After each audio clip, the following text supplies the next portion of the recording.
Здравствуйте, дорогие слушатели! Сегодня мы начнем тему, которая называется «Реки Якутии». Мы вправе гордиться тем богатством, которое дано нам природой.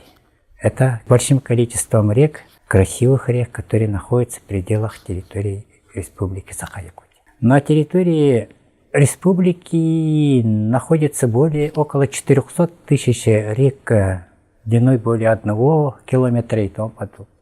Среди них выделяется несколько крупных рек. Начнем с запада на восток. Это река Анабар, река Оленек, река Лена, река Яна, Индигирка, Колыма, Алазея. Данные реки являются жемчужинами мирового масштаба. В данном случае впервые о реках Якутии была информация, издана карта «Чертеж Сибири» называется, это было в 1700 году. Впервые там были указаны реки Лена, Киринга, Яна, Колыма, Алазея. Эти реки были уже указаны. Это было издано по указу царя Алексея в то время, и это уже историческая данность. Можем упомянуть, что на каждого жителя Якутии приходится более 900 тысяч кубических метров воды. А в среднем по России на каждого жителя в год россиянина приходится около 30 тысяч кубических метров воды. В этом отношении, конечно, якутяне находятся в предпочтительном состоянии. Что касается тематики рек, то можно рассматривать в разных аспектах. В первую очередь, это, конечно, сейчас называется индустрия туризма, которая развивается довольно-таки бурно.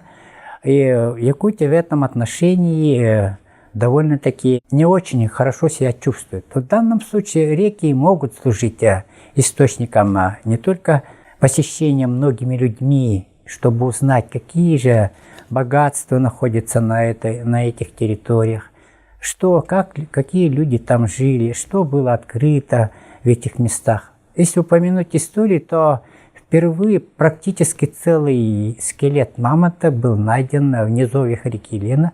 Это был охотник Шумахов, так называемый. Этот скелет в настоящее время экспонируется в Зоологическом институте Российской академии наук в Санкт-Петербурге. Он до сих пор существует. И в настоящее время в отношении организмов мамонтовой фауны исследования проводятся очень интенсивно. Это интересует многих ученых, в том числе наших тоже.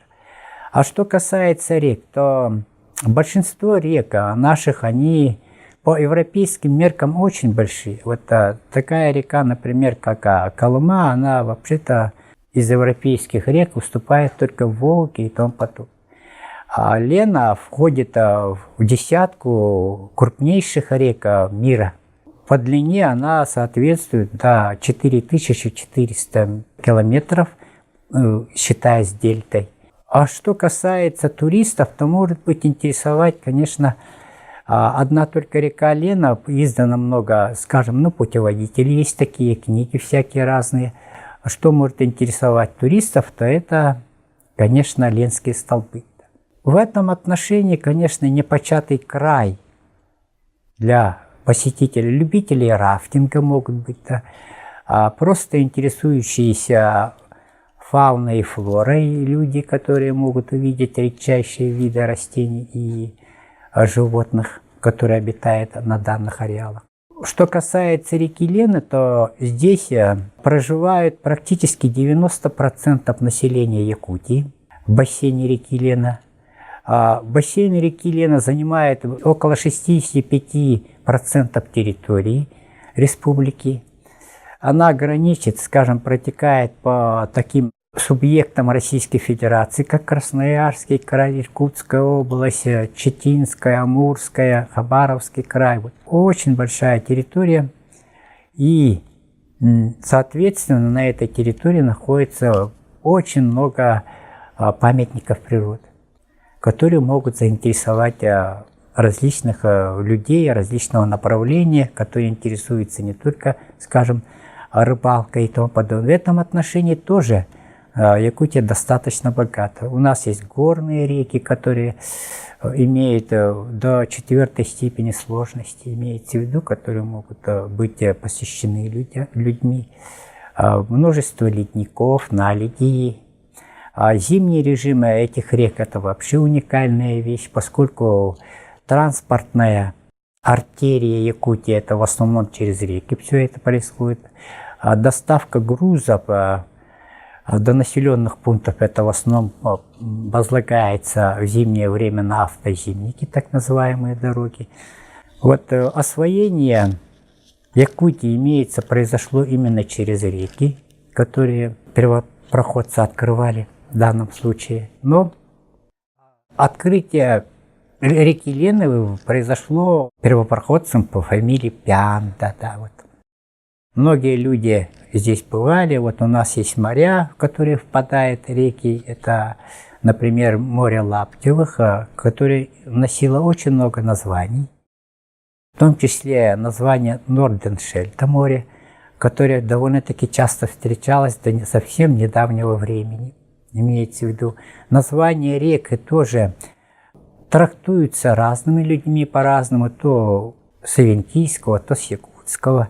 Но в основном вот те названия, которые сейчас существуют, они уже прижились и местным населением, и приезжими это уже утверждено в мировом масштабе.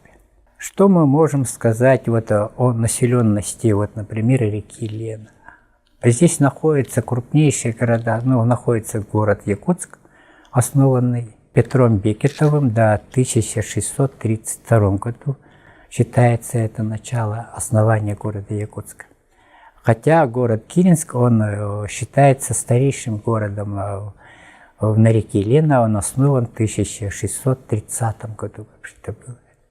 Теперь, что касается памятников природы, кроме ленских столпов, конечно, есть чуть пониже так называемые тукуланы.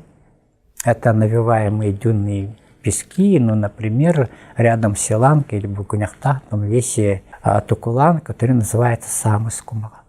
Еще в реку Лену впадает тут уникальная река, это названием Ботама, где находится Усть-Ботамский заповедник, где содержатся лесные бизоны, привезенные из Канады. Дальше там есть природный памятник под названием Булусу, где находится наледь, которая практически целое лето не успевает таять и посещается многими людьми. Ниже мы можем, проплывая город Якутск, увидеть этноисторический памятник под названием, музей под открытым небом под названием «Дружба», где впервые был основан город Якутск. Ниже до устья реки Лена находится очень много красивых мест. Можете увидеть впадение реки Алдан. Если в хорошую погоду, можете увидеть устье реки Вилюй. Это район 40 островов, а там уже идет Жиганская труба. Это очень хорошее, мощное место. Там еще исторический памятник, можно сказать, памятник гора Аграфены. Это тоже памятное место для местных жителей, названный в честь проживавшей там женщины. И венчает реку Лена, основание дельты, это остров Столб высотой более 100 метров. Это красивейшая гора, остаток, Хараулахского хребта и хребта Чеканевского, который прорезала река Лена. Ниже острова Столпа начинается дельта реки Лена. Это крупнейшая дельта в мире, вообще-то третье место занимает после дельты Амазонки и Ганга и Инда. Вообще-то здесь можно было упомянуть и то, что вот эти реки представляют собой вообще-то большую опасность. Они характерны для весеннего половодья. Вот в Российской Федерации Якутия занимает 5-е место по опасности наводнений. Вот эти наводнения, они в настоящее время повторяются из года в год все чаще и чаще. Но они наносят огромный ущерб, поэтому необходимость есть, конечно, вот проведение, скажем, превентивных мер по устранению последствий наводнений. Ну, работа ведется, организации Ленинское бассейновое управление в основном этим делом занимается, и население города строит защитные какие-то сооружения, чтобы обезопасить себя от этих наводнений. А причиной этих наводнений вообще-то является не только образование заторов в долине рек, но и интенсивное таяние снегов и тому подобное, которое приводит к наводнениям.